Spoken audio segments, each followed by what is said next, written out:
Bon alors bonsoir à tous, nous sommes dans notre 15e causerie sur la question de l'homme. Alors la semaine dernière, nous avions abordé la question des quatre règnes. On va faire un tout petit résumé parce que pour une fois n'est pas coutume, mais bon, euh, la causerie de cette semaine est profondément la suite de la précédente.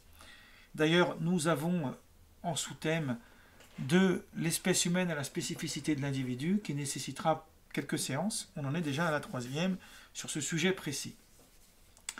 Dans la vidéo précédente, enfin dans la causerie précédente, la semaine dernière, nous avions abordé l'idée que même si on pourrait trouver un lien entre les règnes, c'est-à-dire les quatre règnes, hein, le minéral, le végétal, l'animal et, entre guillemets, l'humain, on va voir tout de suite pourquoi je mets des guillemets, même si on pourrait trouver des liens d'un règne à l'autre, les liens ne sont pas significatifs. Il est très clair que le minéral ne ressemble pas du végétal, que le végétal n'est pas du tout comparable à l'animal. En revanche, le règne humain, qu'on appelle le règne du parlant, le Médaber dans la tradition juive, ça c'est toute une causerie qu'on va faire la semaine prochaine, je l'espère, si on termine ce que j'ai prévu pour cette causerie-là. Donc là, je le passe un peu vite. L'humain est appelé le Médaber. Le Médaber, c'est celui qui parle. Alors, l'animal et l'humain sont très ressemblants. Les nuances qui se situent entre les deux, elles sont tellement subtiles, a priori, parce qu'après coup, évidemment, qu'il y a des nuances, qu'on pourrait dire, ça ce sont les textes de la tradition juive qui le disent, notamment Albo, qu'on va beaucoup travailler aujourd'hui, vous allez voir, hein, j'y arrive, que l'humain est en réalité un aboutissement du règne animal. C'est-à-dire qu'il part de l'animal pour devenir humain. C'est comme si que lorsque le verset nous dit « Faisons l'homme à notre image et à notre ressemblance », nous disions « Faisons l'homme pour qu'il devienne à notre image et à notre ressemblance », par le fait de s'humaniser, à travers l'évolution de sa propre histoire. Ou on pourrait dire aussi l'évolution de l'humain de manière globale, même si parfois la barbarie nous rappelle qu'on est toujours, on n'a pas beaucoup avancé. Alors, cette idée-là, nous l'avions longuement abordée à travers la question de ce qui distingue d'entrée de jeu, c'est-à-dire la manière dont nous avons conçu la différence entre l'humain et l'animal. Nous avons expliqué que ça se situe sur le plan de la conscience. Alors la semaine dernière, je vous invite à voir un petit peu ce que nous avons abordé la semaine dernière. Il ne s'agit pas de répéter une deuxième fois ce qui a déjà été dit, d'autant plus que c'est déjà publié sur YouTube. Mais nous avions expliqué que ce qui distingue les deux se situe au niveau de la conscience, en dépit du fait que d'un point de vue de la littérature rabbinique basée sur les textes bibliques, on pourrait admettre, mais il faut mettre ici des très gros guillemets, hein, vous les mettez à la taille que vous voulez, faites un zoom sur les guillemets, une certaine conscience du règne animal. On peut parler du fait qu'on est capable de dompter un animal, que lorsque on gronde un animal qui commet quelque chose de pas bien, ça peut avoir une relative efficacité, enfin, ce sont des réflexions intéressantes, y compris d'un point de vue de la psychologie, etc. Mais ça n'est évidemment pas comparable à l'humain. L'humain est un être de conscience qui pourrait, je dis qu'il pourrait, hein, parce qu'il faut aussi là aussi marcher sur des œufs, accepter le bien fondé d'une loi morale sans qu'on ait besoin de le contraindre, sans qu'on ait besoin de le punir, même si on le punit malgré tout. Vous voyez, donc c'est pour ça que je mets des guillemets, parce que ce sont des choses qui sont subtiles, mais qui sont en réalité tout à fait logiques. Et donc moi je vais vous inviter, on va travailler ensemble sur un texte d'abord, et puis peut-être si on a le temps sur un deuxième, sur un très long texte d'Albo. Alors je vais vous expliquer d'abord qui est Albo, pour qu'on puisse avoir un peu les idées claires, puis ensuite je vous partagerai ensuite je vous partagerai le texte, pour qu'on puisse le voir ensemble, parce que je l'ai traduit accessoirement dans les Mille et une merveilles, donc c'est intéressant. Donc Joseph Albo est un rabbi du XIVe siècle. Il est mort en 1441 ou 44, j'ai pas la mémoire. Et cet auteur est un des plus grands auteurs de ce qu'on pourrait appeler la philosophie juive. Voilà. Alors, Rav Yosef Albo, né en 1380, mort en 1444, qui a écrit un livre extrêmement fondamental pour la pensée juive, qui s'appelle le Sefer HaIkarim, qu'on traduit par le livre des principes. Joseph Albo est un auteur très important. Il est l'élève d'un rabbi qui s'appelait Chesdai Crescas, dont une des œuvres a été récemment traduite en français, qui s'appelle Or Hashem, ou la lumière de l'éternel.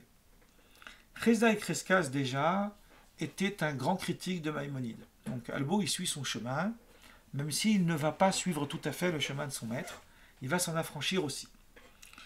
Accessoirement, il est énormément cité dans mon travail sur Jésus. Alors bon, le livre est déjà prêt, mais il va sortir début janvier, je vous tiendrai au courant.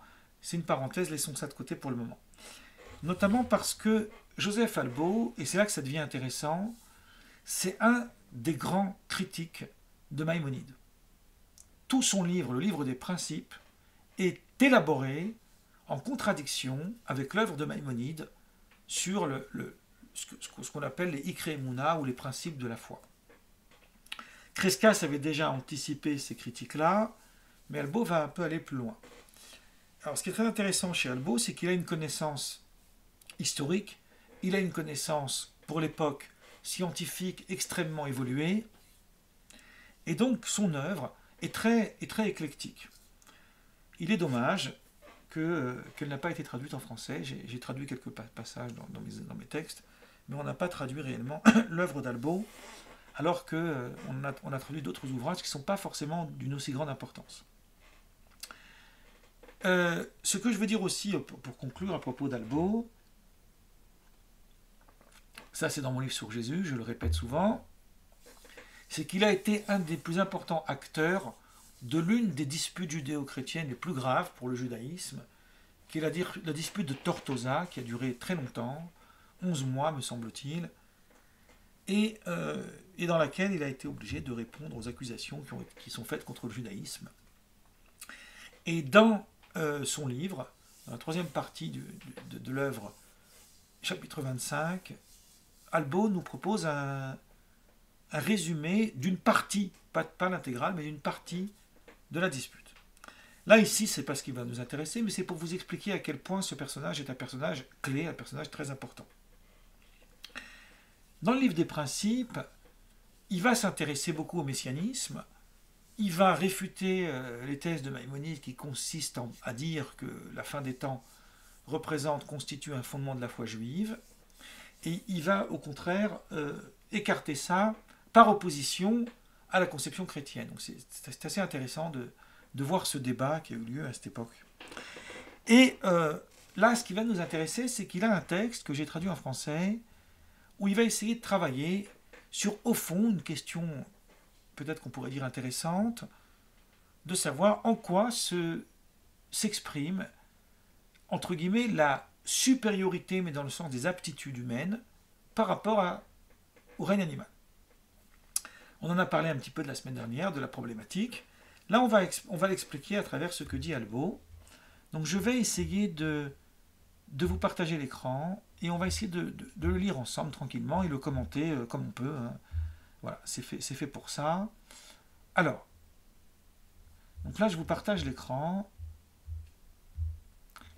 et nous allons tranquillement voir un petit peu comment ça fonctionne. Plus que toute autre créature vivante, nous dit Albo, l'homme dispose du pouvoir d'accéder aux choses intelligibles et d'acquérir les connaissances lui permettant de passer de la théorie à la pratique. Alors, on avait déjà fait cette analogie, j'aime bien, je m'arrête, et c'est pas de la lecture qu'on fait, on n'est pas là pour ça, je m'arrête et j'explique un petit peu ce que je comprends de ce qu'il dit. On avait déjà, peut-être à plusieurs reprises, rapporté cet aphorisme d'un kabbaliste du XVIe siècle qui s'appelle Shlomo El-Kabbatz, qu'il a mis dans son cantique, le fameux Lecha Dodi, qui est le cantique de l'accueil du Shabbat. Littéralement, c'est je vais vers mon bien-aimé. C'est une sorte de métaphore entre la bien-aimée amoureuse et l'accueil du Shabbat. Et à un moment donné, dans ce cantique, alors c'est peut-être une phrase d'origine grecque d'ailleurs, il dit cette phrase, il dit Sof ma'aseh bemach hashavat echila.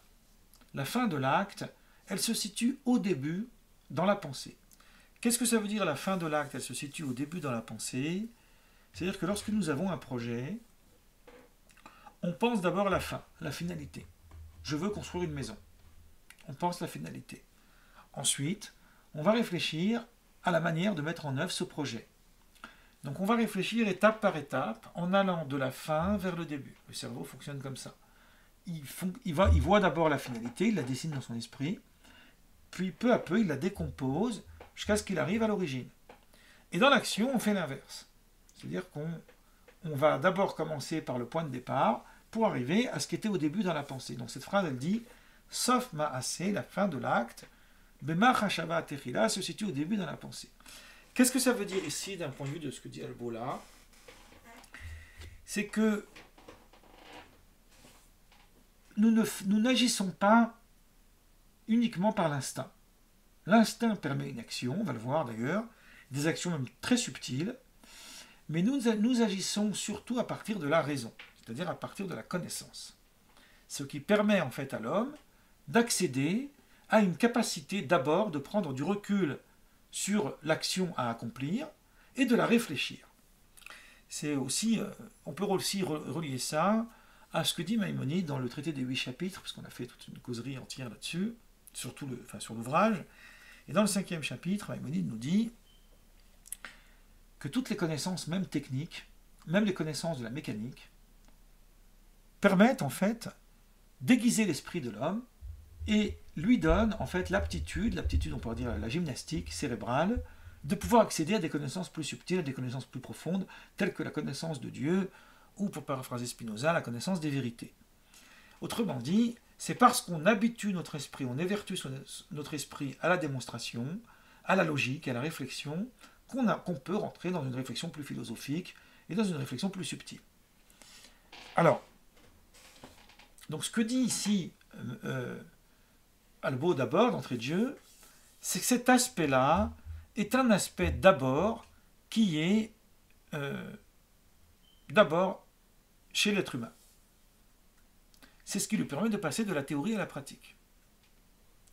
Il est donc logique, nous dit Albo,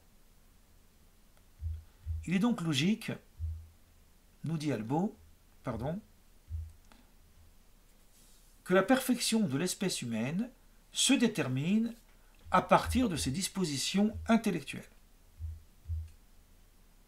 Alors, je vous avais dit, rappelez-vous, parce que j'introduis ce qui va être dit la semaine prochaine, que l'homme est appelé le Médaber, celui qui parle.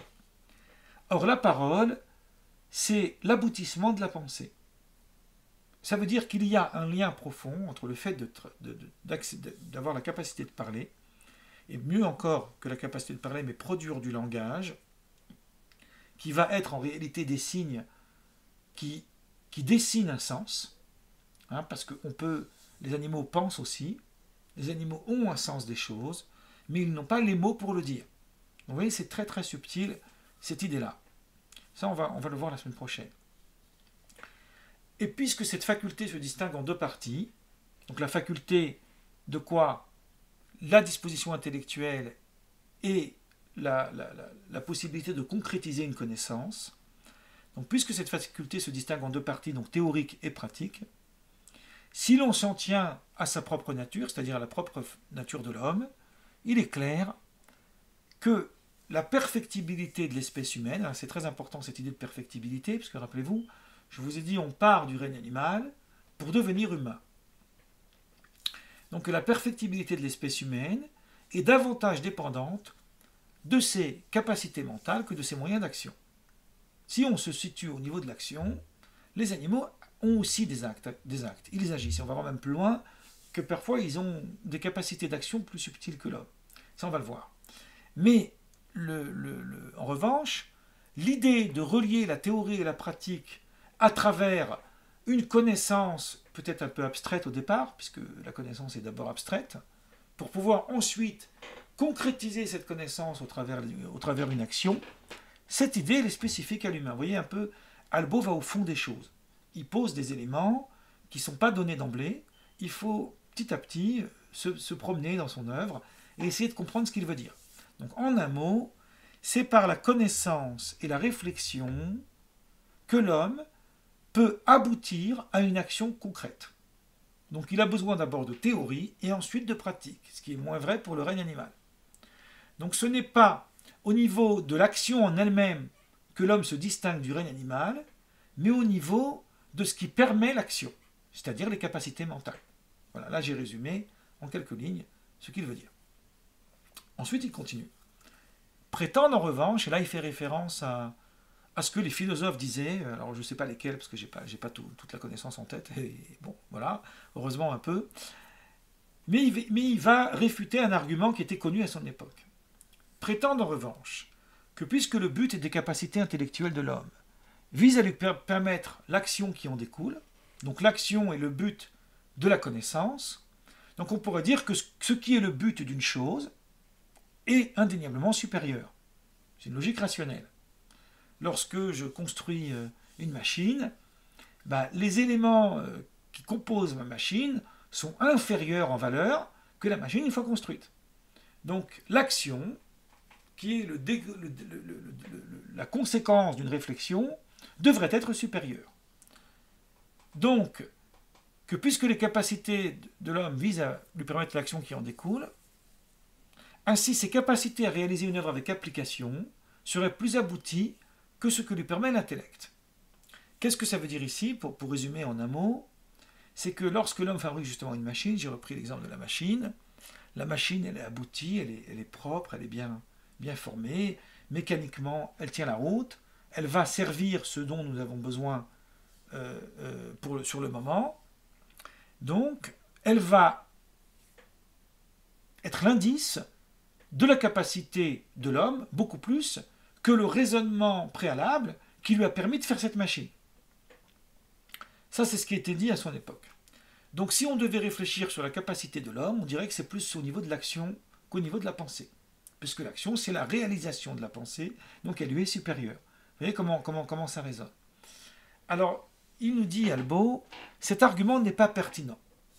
Et là, il fait référence à une école arabe de son temps, ou peut-être même ancienne, que je ne connais pas, mais que j'avais trouvé à l'époque en faisant des recherches, à l'orthographier avec l'orthographie occidentale, avec des lettres occidentales, car tel que l'affirme l'école de Dawan al-Asfa, donc Dawan al-Asfa, dans son épître sur les animaux, donc c'est une école qui a été écrite, Dawan al-Asfa c'est une personne, et lui il a donné naissance à une école, et lui il écrit dans son épître sur les animaux que les animaux sont parfois plus habiles que les hommes dans leur réalisation. Alors je pensais, en travaillant ce texte, alors on peut penser à la toile d'araignée, mais on peut surtout penser au nid des oiseaux, qui sont fabriqués par leur propre aptitude, ce qui paraît impressionnant quand on regarde ce que c'est.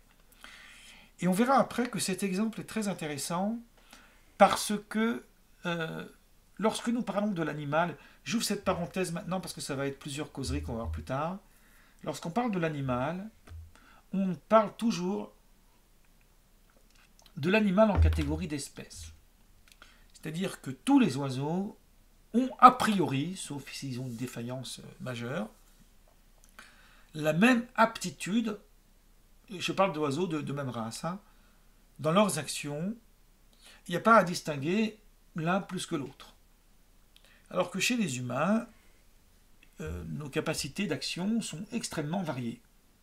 Il y a des bons dessinateurs, il y a comme moi des mauvais dessinateurs, il y a des bons mécaniciens, il y a des mauvais mécaniciens, il y a des gens qui sont plus sujets à travailler sur certains objets, sur la sculpture ou autre, et d'autres qui sont beaucoup moins sujets à ça, des gens qui sont beaucoup plus dans la théorie que dans la pratique.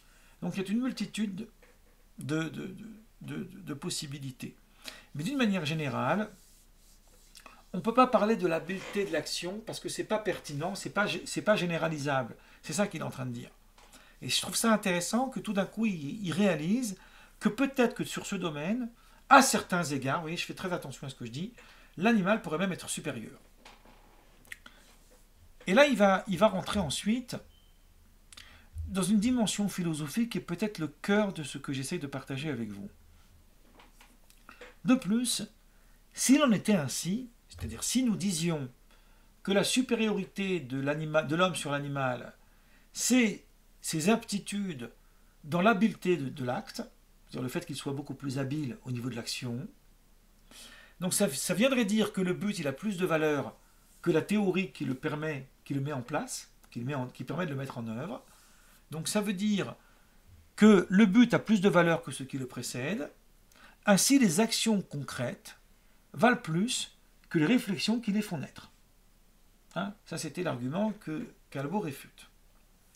En ce sens, l'effort intellectuel abstrait, duquel ne découle pas nécessairement une action, n'aurait aucun intérêt et serait donc totalement inutile. Alors j'ai cité juste avant Maïmonide, qui parlait de la connaissance de Dieu, et qui disait que la connaissance technique, donc entre guillemets la connaissance qui mène à l'acte, connaissance pratique, elle est au contraire un moyen d'ouvrir l'homme à une connaissance plus subtile, c'est-à-dire à quelque chose qui se réfère beaucoup plus à la dimension humaine, qui est la connaissance philosophique, la connaissance des vérités, la connaissance de Dieu. On peut lui mettre le nom qu'on veut, qu'on soit croyant ou athée, on comprend qu'on parle de connaissances subtiles. Mais ces connaissances-là, pour la vie courante, elles ne servent à rien. Voilà. Si quelqu'un il veut devenir un intellectuel, à quoi ça sert? Alors aujourd'hui, ça sert parce qu'il y a des universités et qu'on est payé pour donner des cours. Et heureusement, parce que sinon la pensée ne pourrait pas se propager. Mais on pourrait vivre sans. On pourrait vivre uniquement d'amour et d'eau fraîche. Bon, c'est pour faire de l'humour. Mais disons, on n'aurait plus besoin de réfléchir. Alors, il dit non. Il dit donc, on ne peut pas dire qu'une pensée abstraite, c'est-à-dire une pensée intellectuelle qui ne permet pas une action, ne soit pas utile. Elle soit inutile. Ce qui s'oppose à la nature même de la création de l'homme et contredit ce qui est à nous de tous. Alors là, il fait référence aussi aux philosophes. Tous s'accordent en effet pour dire qu'il y a une supériorité dans l'effort intellectuel par rapport à l'effort physique. Alors, on a tendance à croire que c'est celui qui est capable de boxer avec la ceinture noire qui est le plus fort. Ben non, c'est peut-être pas tout à fait ça.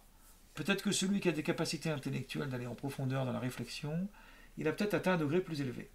Alors je ne juge pas ceux qui utilisent leurs mains pour manifester leur force. On a par exemple dans la Bible, on a Samson avec sa force, on fera une causerie d'ailleurs à ce sujet, dans la Bible autrement. Mais il se trouve que la force de l'homme, elle s'inscrit beaucoup plus dans ses capacités intellectuelles. Et surtout, en réalité, dans ses capacités morales, parce que c'est dans la capacité de sa capacité à se maîtriser. Mais cette maîtrise aussi nécessite quelque chose d'abord de rationnel, c'est-à-dire de compréhension dans l'esprit de l'homme de ce que doit être l'humain pour pouvoir réaliser son aptitude. Et là, il y a une suite qui va nous intéresser profondément, j'avance petit à petit. En outre, donc il ajoute un argument. La joie, bien qu'elle s'exprime en toute chose, n'importe quelle chose permet la joie, elle sera plus intense plus elle s'approche des aptitudes spécifiques qui sont liées à l'homme. Plus on s'approche des aptitudes spécifiques liées à l'homme, plus ça produit une jouissance. Et plus elle s'en éloigne, plus elle perdra de son intensité. Je voudrais dire ici une chose qui est très importante. La joie, c'est le cœur de toutes les spiritualités, de toutes les pensées philosophiques. On ne peut pas parler de philosophie, on ne peut pas parler d'effort spirituel si on ne place pas la joie au centre. La joie, alors évidemment, on peut imaginer que les animaux parfois sont contents, parfois sont tristes, mais d'une manière générale, la joie, c'est un peu à l'instar du rire, même si ce n'est pas tout à fait la même chose, puisque Aristote dit que c'est... alors même ça, c'est peut-être pas vrai d'un point de vue de la science, mais c'est très intéressant de savoir qu'Aristote avait dit que seul l'homme a les capacités de rire. On pourrait peut-être même dire, on pourrait plutôt dire, il a les capacités à la dérision, par exemple. Il a de la possibilité de la satire et de la raillerie. Mais ce qui est très intéressant ici, c'est que, alors le rire procure la joie, mais la joie n'est pas le rire. La joie, c'est quelque chose de sérieux. C'est-à-dire la joie, c'est la plénitude. La plénitude, c'est l'harmonie, c'est ce qu'il va dire juste après. On va le lire hein, avant que j'avance. Nous constatons en ce sens que la joie et l'harmonie que procure le peu d'entendement dans l'exercice intellectuel sont bien plus significatifs, et ce sans aucune commune mesure, que la joie qu'on éprouve dans n'importe quelles autres actions. Ceci atteste que le point culminant du but de la réalisation humaine dépend de la part intelligible issue de ses facultés mentales. Donc ce qui est très intéressant, c'est qu'on va déterminer que la joie, ce qui amène de la joie à l'homme, c'est l'indice de sa valeur. Vous voyez, c'est un intérêt assez profond d'envisager les choses de cette manière. Alors, je voudrais dire tout d'abord que la nature est bien faite et tout ce qui permet le vivant procure de la joie.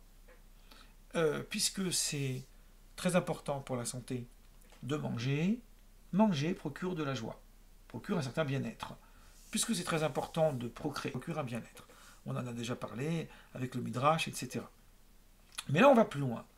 Là, on dit que ces joies-là n'ont pas d'égale mesure avec la joie que procure la capacité humaine d'explorer le savoir, de produire de la connaissance et de comprendre les choses. Lorsqu'on comprend les choses, on a une certaine joie et même une certaine harmonie à chaque fois que nous nous exerçons à l'intellect. C'est pour ça que en réalité, en dépit de ce que beaucoup qui ne lisent pas pensent, c'est un véritable plaisir de lire parce que la lecture, elle procure une joie de l'esprit. Cette joie, elle est complètement inhérente à l'espèce humaine. Elle n'existe pas chez l'animal. Si je vais commencer à raconter les grands périples de je ne sais qui ou les plus grands textes de la littérature des animaux, ils ne vont pas tout à fait comprendre ce que je veux dire. Et moi, je voudrais ici faire un lien, c'est un lien assez inattendu, entre Spinoza, donc qui est quand même plus d'un siècle plus tard, et Albo. Là, vous voyez, Albo, il met au cœur de sa pensée, ici, de sa réflexion, la joie, et la joie est au cœur de la réflexion de Spinoza. On le sait, que l'importance que revêt la joie dans la pensée de Spinoza. Et Spinoza nous dit, je vais aller un petit peu vite parce qu'il ne nous reste plus beaucoup de temps, mais Spinoza, il dit qu'il existe en l'homme deux polarités qui créent des passions, la passion triste et la passion de la joie. On pourrait dire la passion joyeuse. Les deux procèdent d'un même moteur. Mais une peuvent amener l'homme à la déchéance et l'autre, au contraire, peuvent amener l'homme à l'équilibre et justement à s'humaniser. Donc on a ces deux passages, j'en ai pris deux au hasard, enfin pas au hasard, mais pas du tout au hasard, j'en ai pris deux qu'on trouve dans l'éthique.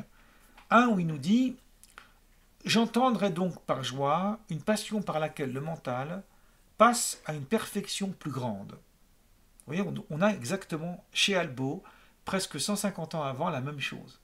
L'homme y passe par une perfection plus grande, par la joie. La tristesse est une passion par laquelle le mental passe à une moindre perfection. Donc on ne peut déterminer les facultés humaines dans ce qu'elles ont de supérieur à l'animal par la joie que procure l'intellect. C'est quelque chose d'absolument magnifique pour ce qu'on peut comprendre. Le désir qui naît de la joie, donc deuxième phrase de Spinoza, c'est toujours pareil dans l'éthique, est plus fort, toute chose égale d'ailleurs, que le désir qui naît de la tristesse. Parce que la tristesse aussi procure un désir, ça peut être un désir de vengeance, ça peut être un désir de vouloir changer, mais il manque ce moteur de motivation.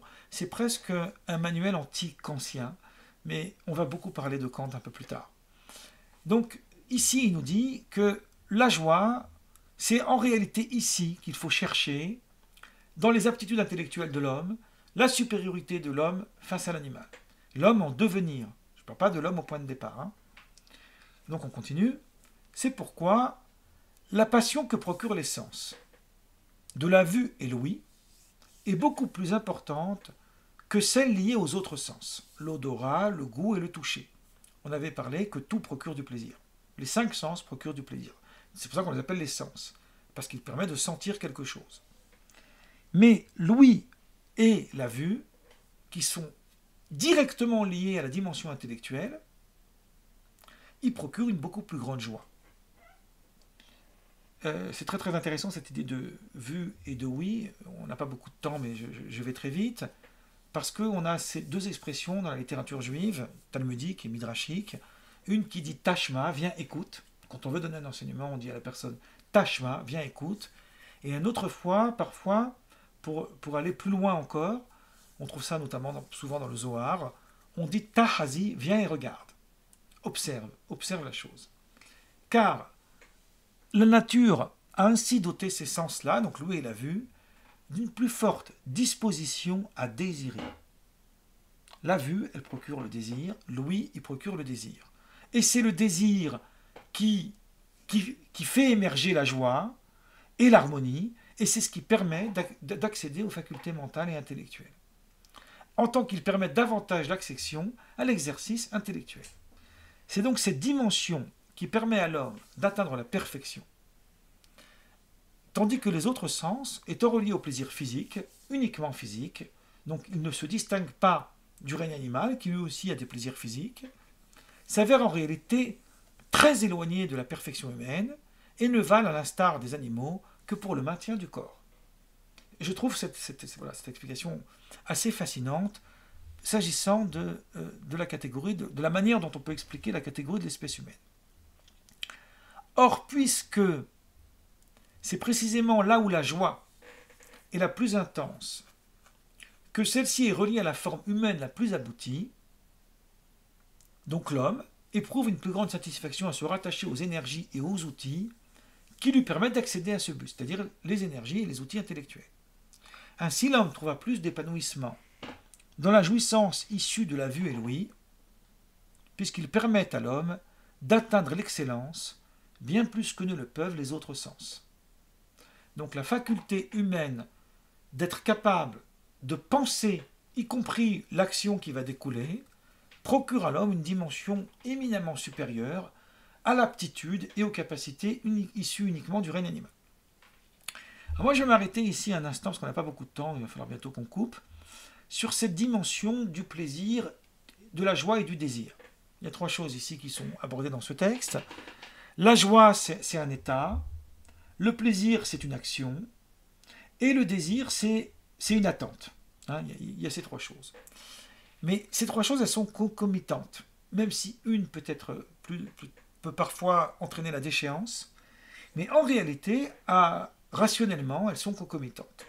Je peux désirer une chose et avoir du plaisir d'y accéder, et avoir ensuite un état de jouissance. Cet état de jouissance, il est beaucoup plus manifesté et beaucoup plus significatif quand il exprime la joie. Alors moi, je vous avais lu déjà ce texte-là, je vais continuer ici avec le texte qui suit. Ce texte-là du Midrash qui nous dit « Le Saint béni soit-il a créé 3 valeurs dans le monde ». Alors, non, excusez-moi, je vais laisser ça, je vais passer au texte suivant. On avait parlé, parce que ce n'est pas ce texte que je voudrais vous lire, mais peu importe. On avait parlé dans nos causeries précédentes, et y compris même dans la Bible autrement, sur le fait que lorsque Dieu il a créé le monde, à la fin, à chaque fois il dit « Et Dieu vit que c'était bon, et Dieu vit que c'était bon ». Mais à la toute fin de la création, et Dieu vit que c'était très bon. Tov Me'od. Le très bon, dit le Midrash, parle du mauvais penchant. Pourquoi le mauvais penchant est bien, dit le Midrash? Parce que le mauvais penchant, c'est pas tout ce texte qu'on va lire, ne vous inquiétez pas, on va lire juste à la fin. Parce que le mauvais penchant, c'est ce qui permet à l'homme d'avoir un désir. Le bon penchant est une donnée froide qui ne permet pas d'avoir un désir. Et c'est par le moteur que produit le désir que l'homme peut avoir une action, peut agir. Donc, il y a un long texte que j'avais traduit ici aussi, qui parle de cette question. Et vous avez ici des similitudes. Par exemple, là, ici, il dit l'intention ici des sages, lorsqu'ils nous disent que le mauvais penchant, c'est un surplus de bien, c'est parce que ça crée en l'homme les moyens de surparfaire sa simple nature, c'est-à-dire par son mauvais penchant qui sert à quoi? Qui renvoie aux capacités de désirer. C'est parce que j'ai un désir que j'ai un moteur qui permet l'action. Et plus loin, à la fin de ce texte, là, c'est ce que je vais lire, là, et après on va conclure, c'est précisément en cela que se distingue l'espèce humaine des autres espèces. Donc là, un auteur ici du XVIIIe siècle qui reprend à peu près la même idée, qui, contrairement à l'homme, tout en ayant une nature suffisante pour les faire vivre, sont dépourvues de mauvais penchants. Aucune d'elles n'a de capacité en effet à se parfaire à partir d'éléments extérieurs à leur propre nature. Ainsi on comprend pourquoi pour toute la création le verset dit uniquement que Dieu vit que c'était bon, y compris pour l'animal, tandis que pour l'être humain, Dieu vit que c'était très bon. Donc en quoi se distingue l'espèce humaine? Par sa capacité à désirer les choses, qui va être son moteur d'action, y compris son moteur au niveau de l'intellect, c'est-à-dire au niveau de sa capacité au raisonnement. Donc là, moi, je vais arrêter la causerie, on va passer ensuite au débat.